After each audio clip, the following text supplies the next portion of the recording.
Hello, this is Carlos from the Church of Christ channel. Please subscribe.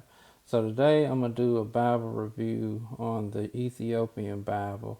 Now this is in English and 88 books.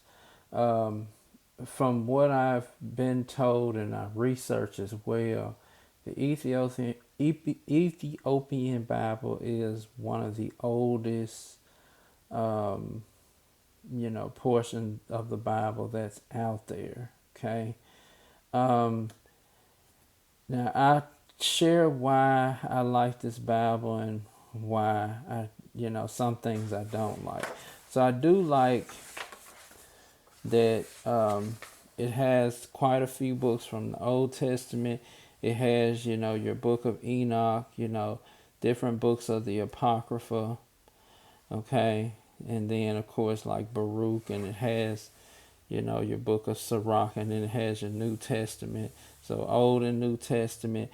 Now I get it because you know me, I like to read scripture, but I kind of also like to do other studies too. So right now I'm doing a documentary, and I'm reading through the book of Revelation right now because I got to have my study time in addition to in prayer with God and get right with God as far as every day, every day learning, every day trying to get right with God, every day adjusting my attitude and spiritual growth, okay?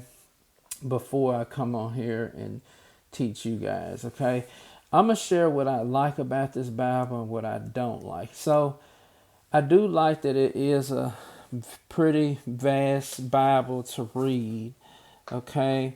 Because you have here's your book of Exodus, Exodus 1, it is very compact, and it is easy to find things. It has some pictures in it. It's not super picturesque, but it does have some pictures in it. Now, what I don't like about this Bible is the layout. I felt like the text is very small. Yes, it's compact, but I felt like it could have been better. Okay?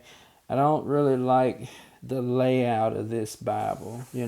It's okay. I'm not saying it's completely bad, but I don't really like the layout of it. But it does help to find things, because it's so compact. But yeah, so in this scripture, you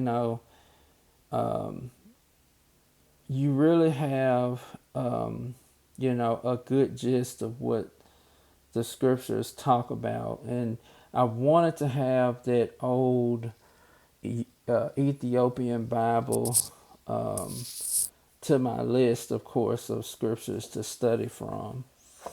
Okay. So, like I said, it's not really anything else other than, like I said, it's the Ethiopian Bible, one of the oldest Bibles, comparison to a lot of the Bibles that we have out now. Um, of course, I do my scripture studies on a lot of these books, and then sometimes I'll, go back and every now and then maybe read, the book of Enoch, or read other, scriptures in the Apocrypha. But I try to, of course, get good at learning, the regular books, and as far as, Old Testament and New, and then I go back and, I do other studies as well. But yeah, so you get this Bible, like I said, if you want an entire text with missing, Apocrypha, Enoch, Jubilees, and the other lost writings. And it's a very good, Bible to have. But this is Carlos from the Church of Christ channel signing